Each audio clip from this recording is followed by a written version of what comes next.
All right, here we are. How's everybody doing? Happy Monday. Yeah, happy Monday. I am so sore today. Are you? Yes, I took my boys golfing yesterday, and I hit my first golf ball about a year ago. So I've been a few times, and of course I'm not very good. Sometimes I'm good. Every once in a while I'll hit a good shot. I have no idea. I've never seen But you do it. I mean, yeah, I always thought maybe golfing was, didn't give it enough respect. I think, just watching because it doesn't look like it's strenuous, not cardiovascular or anything. But I guess it can be if you're running around after your ball. But I am so sore, and the torque, moving your hips like that for 4 hours takes a toll. Of course, my kids are totally fine. They just hopped out of bed. 16 and 9. Yeah, but it's fun. I love golf. I'm where I'm not good enough to really care if I do bad. So if I hit a good shot, that's fun. But I kind of expect to not do that great. I think if I got better, then it would bother me more if I, didn't have a great score. Anyway, so I know what are you guys I'm doing? not built for golf, so I'm just going to stay out of that sport. Yeah. So what are you guys doing? Wondering if anybody's been able to tune in, and what do you think? What's going on in your life? What's going on in your music? Today I thought we would talk about when to use an upright piano sound, because keyboards, and stage pianos will have, sound libraries, and we tend to just go to like the best sound, like the concert grand or the, most expensive sounding piano sound, thinking that's always going to be the best. But it's not really for every situation. Like, on this Kauai, I have concert grand sound, which is good for, a lot of depth. It's real deep and real full sounding. And, oh, there I am. Got to get used to the camera changes. And so, if you want to play something, classical music or something that's a piano solo type thing, that sound works really well, the concert sound.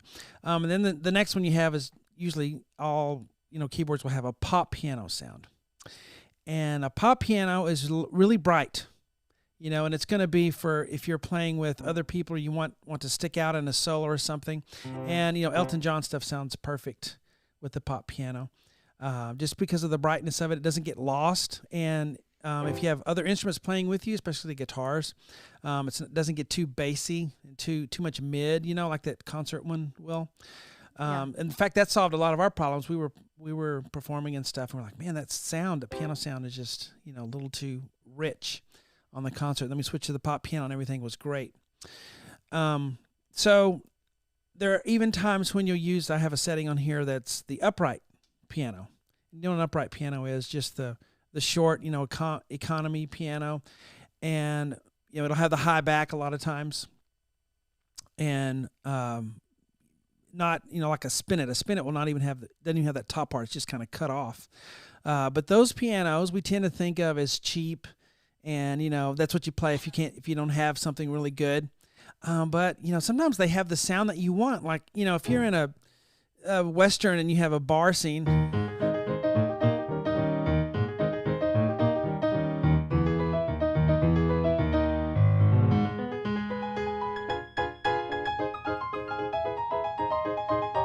It just has, you can actually feel on this thing the hammer hitting the key, and it's the shorter distance.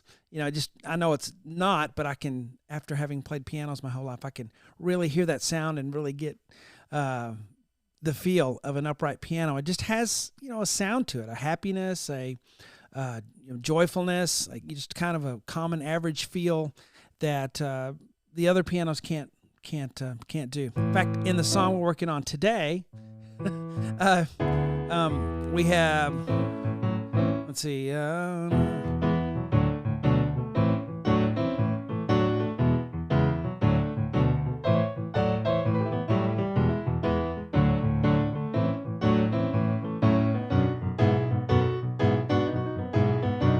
I'm on the wrong.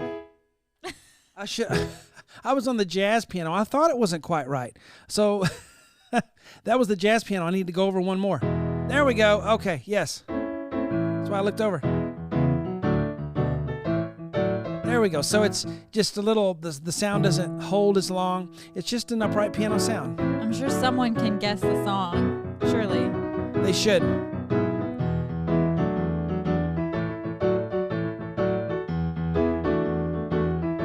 Shauna really sings it good, but we're not going to do that yet. Because you want to tell everybody what we've been working on? So we've been working on the podcast that we always are like, the podcast. And then we do a couple episodes and then we like fall off the wagon. Well, not anymore. Not anymore. Not anymore. A new beginning, new start. You're so optimistic all of the time. Yeah. So we're back on the podcast, guys, and we're going to do it a little differently. We've always done it in the past where like in a single episode, we try to do a whole entire album. And that was just like throwing a lot of information at you guys, and not allowing us the ability to talk as much as we wanted about the amazing musicians that we were talking about. And then we tried another little chunk of episodes, if you recall, where we were just kind of picking a random song and talking about the song. That didn't feel like quite as focused to me. And so now we're going to take a band, take an album, epic album that the band or the musician did. We're going to talk about it in each episode, song by song. Do a little performing of it, do a little breaking down of what it is musically. I'll have all the weird tidbits of information. And still, guys, we're trying to answer the question like, why is this song and why is this album so epic, popular? Like, why do people come back and keep listening to it over and over and over? Yeah, last night we heard our daughter, who is 9, listening to the album, that we're working on. In fact, can we tell everybody? Yeah, we already talked about it in the last one. Okay, great. Yeah, it's right behind me here on our brick wall. I'll put the camera on you so people can see. Yeah, it's the Rumors album. And, it just sounds like a greatest hits album, doesn't it? But it's an awesome album, and it's fun to just go through each song and talk about it and have the experience of, way back when you would have bought this album and you would have listened to this album. You weren't listening to a greatest hits album. You're listening to the Rumors album. And it's just really been fun to take each song, learn it, and perform it. So we're really performing these in the podcast. We've already got 2 episodes done, working on a 3rd one today. And also break it apart a little bit, what's going on in the music-wise. And so that's what we're doing. Anyway, so I wonder if anybody guessed this song. They can put it in the comments if they guessed it.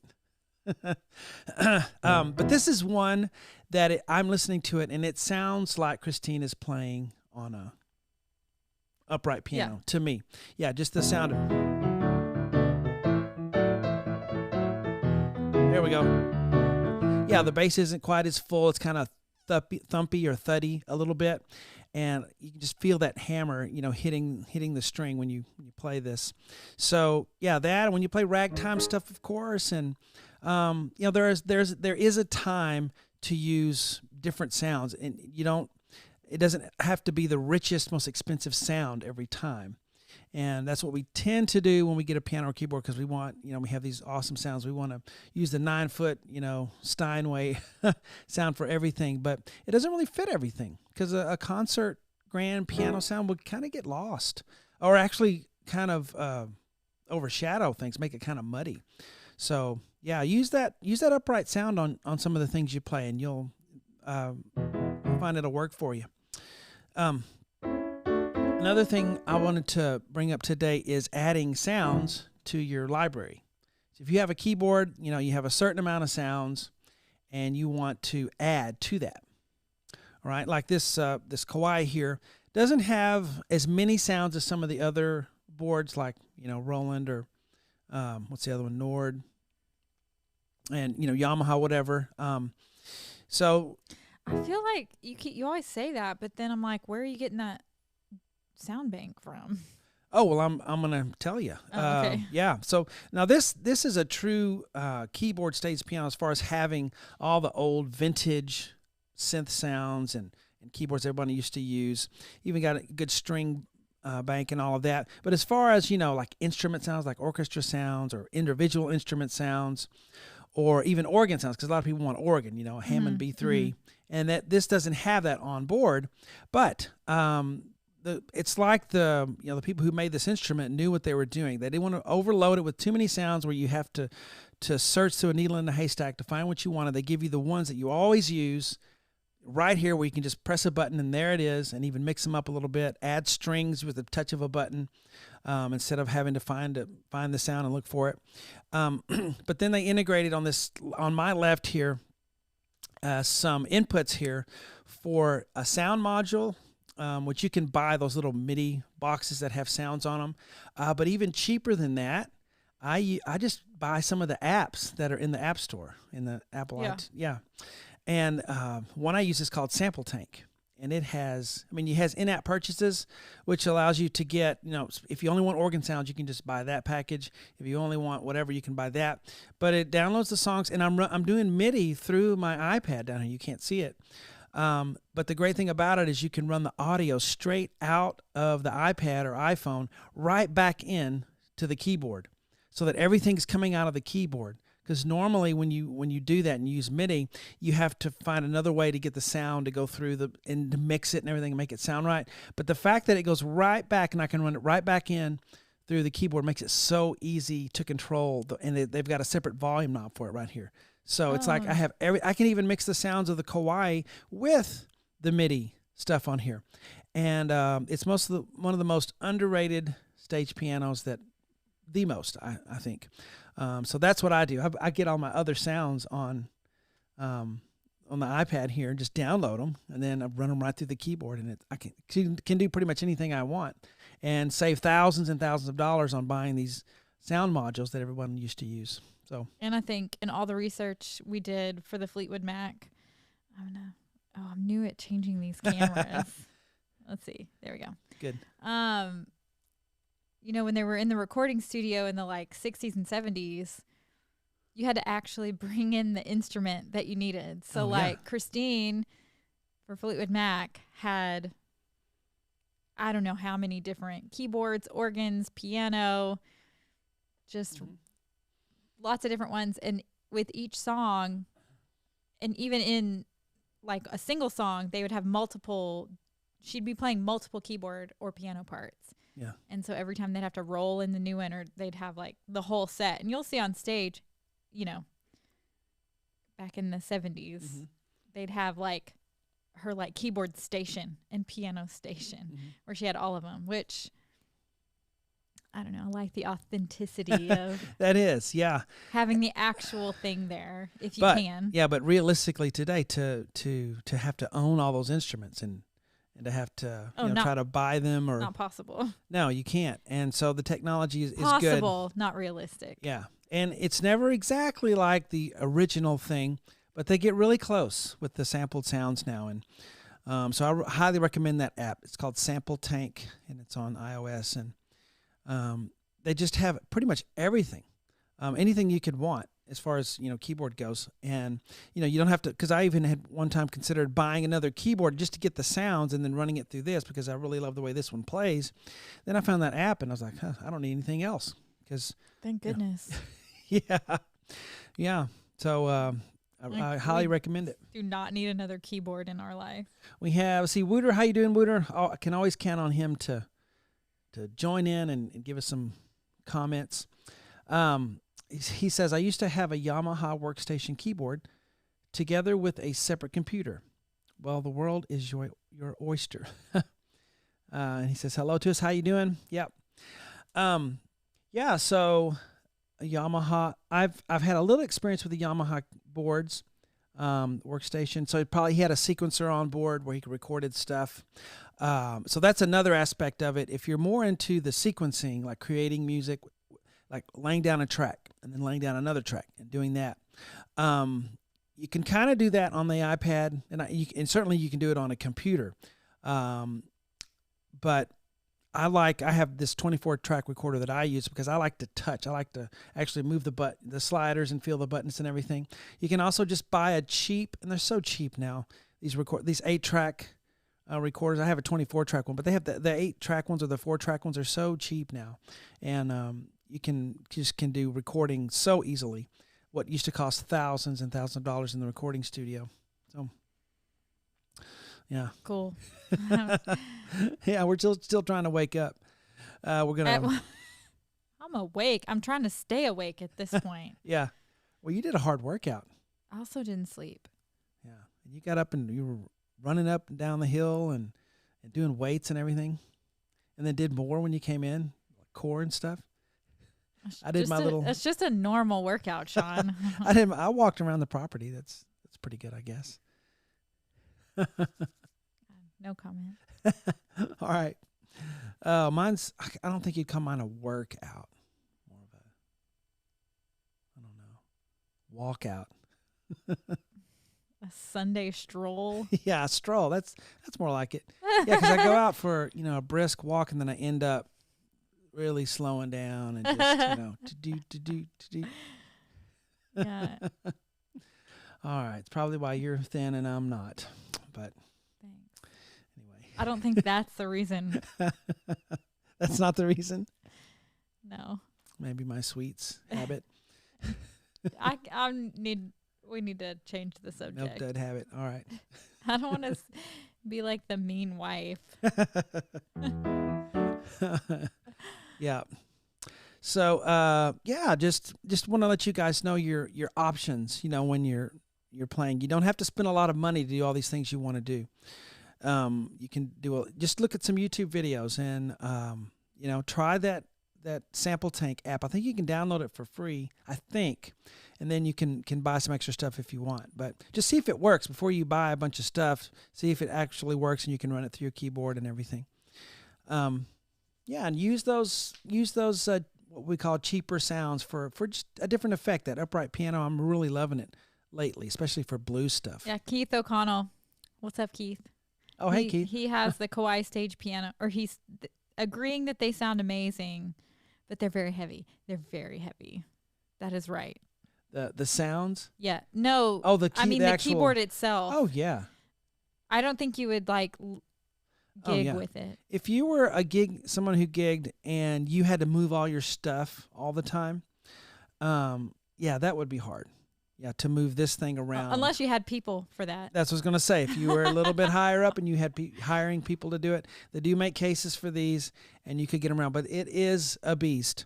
But I like the same thing that's a negative is a positive to me because I like the heaviness because it's just, it's here. You're not going to. Because you did recently play a Nord. Yeah. On stage. Right. And I just did not like it. I did not like the feel, the touch. I did not like the sound as much as I like this one. What were you going to say? Well, I was going to say you played it at church, mm-hmm. and for how the church uses it, I think it's great. Oh, yeah, because it's really you can integrate it into the electronic, the click thing they used for and everybody to be together. And they're mostly just playing they're just kind of chording these ambient. Yeah, but I think the biggest reason people use them in church and things is because they integrate real well with computer software. It does. And so that's a big, but as far as just the instrument, I wasn't real impressed after playing this. Well, and you were playing it. And you said heavy. Also, what's heavy on it is the action. I like the action being more like a real piano because I gave a Zoom lesson a couple of days ago, and the guy was really good, and he had a keyboard that didn't have weighted keys, and I see this all the time with people playing on keys that are not weighted.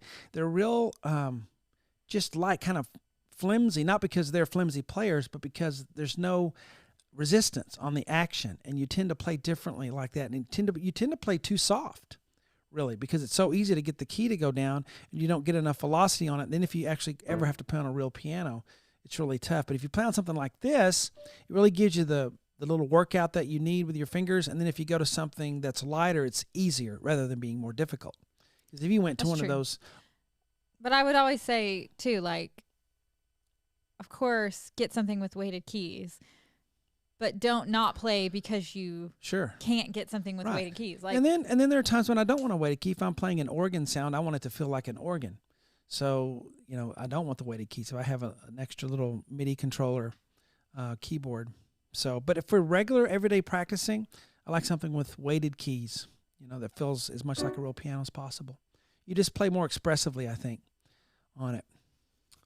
So, yeah. So, there we go. What am I doing today? I'm working on the hard request I got this weekend.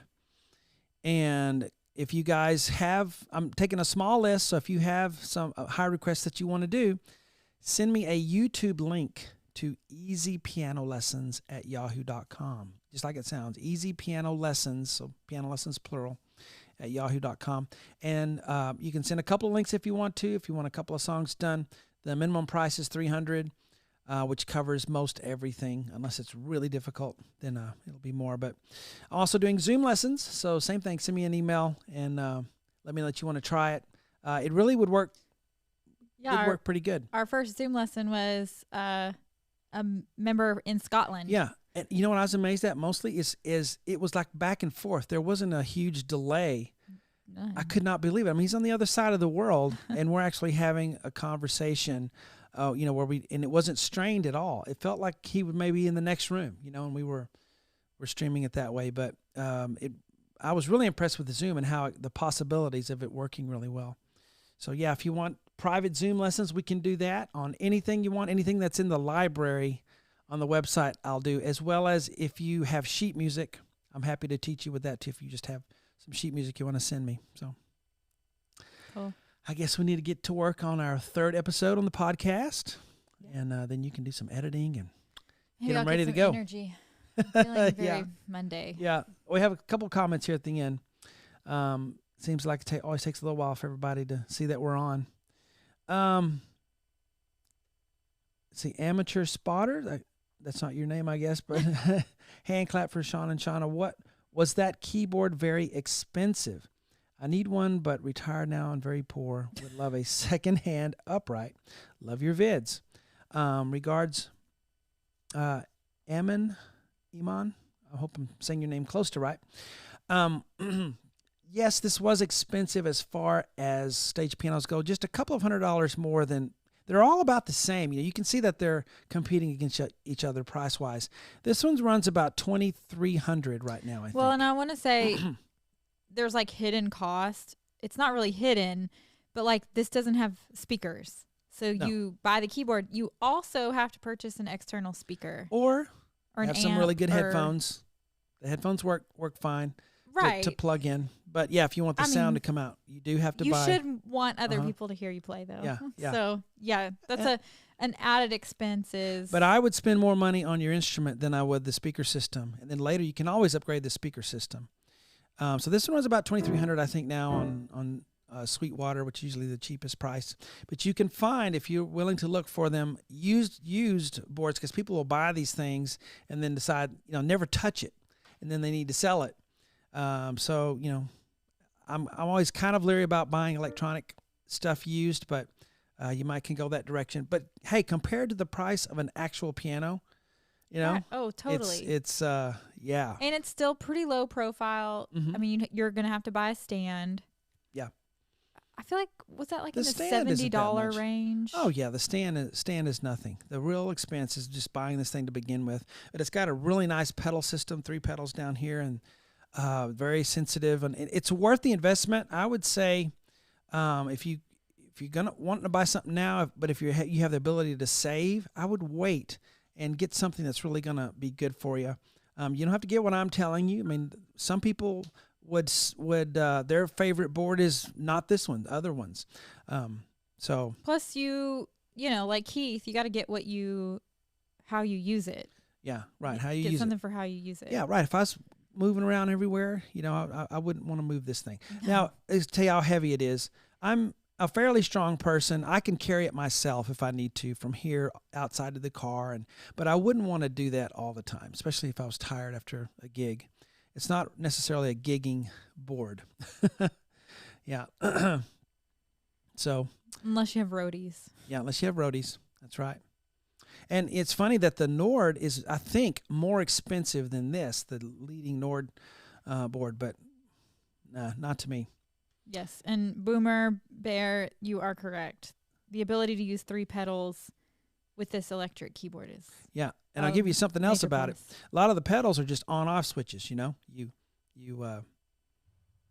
push it down, it holds. You let up, I could actually hear that when you did that. Yeah.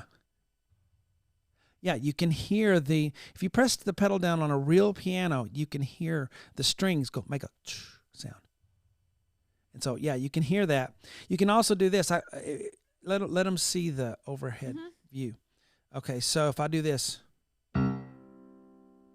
see, I'm silently pressing and holding these keys. That's sympathetic vibration.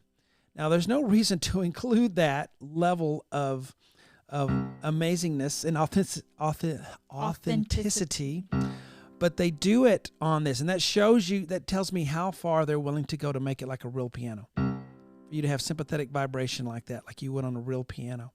Now, if you do it on a regular keyboard and you do that. We're wearing headphones, so I don't know if you can hear that through just your computer speakers. Yeah, but you can hear those overtone notes. Yes, yeah. And these pedals have their own.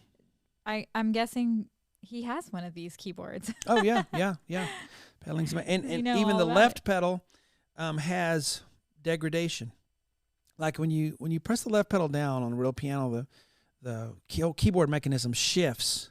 On a grand, it shifts a little bit. Oh, I forgot to change the cameras. Okay.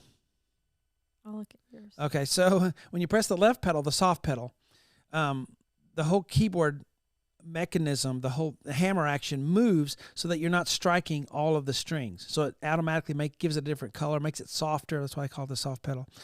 But you can, move that, a little bit or a lot on that pedal. And so they put that into this, where I can press the left pedal a little bit, and it just has a little bit softer or a lot softer, and there's degradation in between. And so to me, that level of detail, I'm just really impressed with. Yeah. With them. Okay. Let's wrap it up. I think we should. We need to get our podcast done and recorded before I have to leave to pick kids up. Yeah, it's to pick kids up from school. So, yeah. There we go. So if there are no more, anything else to leave with? No. Boomer says he had headphones on and he could hear the sympathetic vibration there. Yeah. Very good. I love Kauai. Yes, I do too. I have a Kauai acoustic grand too in the house that I just love. Funny thing, I didn't love them when I was a kid. I think they've gotten better at building them. Just love them now. All right, so we better wrap it up.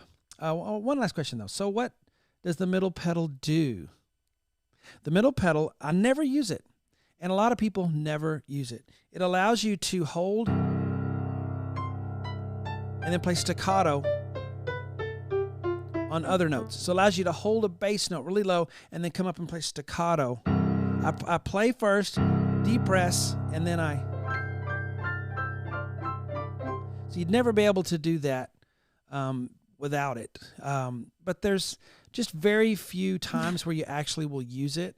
I can think of a couple Rachmaninoff pieces you would do it on, but in everyday playing, you just don't need it. But, it's cool to know it's there if ever you want to do that effect. Good question. Hey, that would be a good title of a video. I bet you get a lot of hits. What does the middle pedal on the piano do? Yeah, maybe we'll do that one time. Okay. Everyone has different interests. Yes, that's right. Okay. Well, thank you guys for tuning in. Appreciate it. And lots more lessons coming up. We're working on a lot of stuff. And, rumors coming up. Fleetwood Mac, love it. We'll see you whenever we see you the next time when we do another live. Bye-bye.